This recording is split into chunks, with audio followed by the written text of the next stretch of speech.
नमस्कार दोस्तों, आज मैं वास्तु रेमेडी में साउथ वेस्ट डायरेक्शन की रेमेडी के बारे में चर्चा करने जा रहा हूँ। साउथ वेस्ट डायरेक्शन को नैऋति कोण भी कहते हैं, जो एक नैऋति नामक राक्षस है।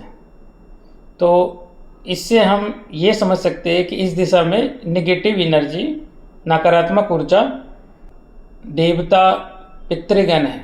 पितृदेवता साउथ वेस्ट का देवता माने गए हैं और साउथ वेस्ट डायरेक्शन का संबंध राहु केतु से भी है।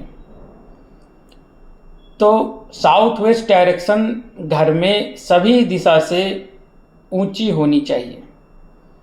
तो इसको जांचने का एक सरल उपाय है, घर के मध्य में यदि जल को वाटर को यदि हम गिराएंगे, रखेंगे, तो उसकी धारा नॉर्थ ईस्ट की तरफ होनी चाहिए। वो वाटर नॉर्थ ईस्ट की तरफ यदि फ्लो हो रही है तो इसका ये मतलब है कि साउथ वेस्ट ऊंची है। और साउथ वेस्ट ऊंची होना, भारी होना इस डायरेक्शन का घर के स्थायित्व का द्योतक है। मतलब इससे घर में स्थायित्व बना रहता है।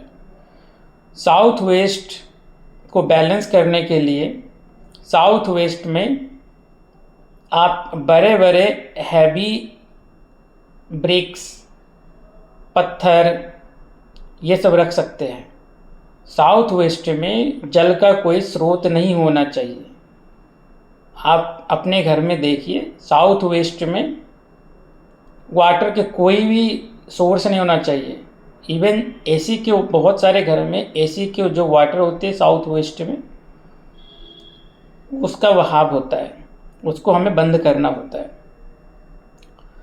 तो साउथ वेस्ट डायरेक्शन सबसे सूखा होना चाहिए, साउथ वेस्ट डायरेक्शन सबसे भारी होना चाहिए, साउथ वेस्ट डायरेक्शन सबसे ऊंची होना चाहिए। और साउथ वेस्ट डायरेक्शन में घर के कोई भी ओपनिंग नहीं होना चाहिए। मतलब घर के कोई भी खिड़की, दरवाजे साउथ वेस्ट डायरेक्शन में नहीं होना चाहिए। साउथ वेस्ट डायरेक्शन के एनर्जी, ऊर्जा को बैलेंस करने के लिए हम पितृ शांति भी करा सकते हैं, पितृ तर्पण कर सकते हैं। राहु केतु के उपाय भी किया जा सकता है साउथ वेस्ट डायरेक्शन में यदि नकारात्मक ऊर्जा संचार हो रही है। तो साउथ वेस्ट डायरेक्शन यदि बैलेंस्ड है तो घर में नकारात्मक ऊर्जा की प्रभाव बहुत हद तक कम हो जाती है। धन्यवाद।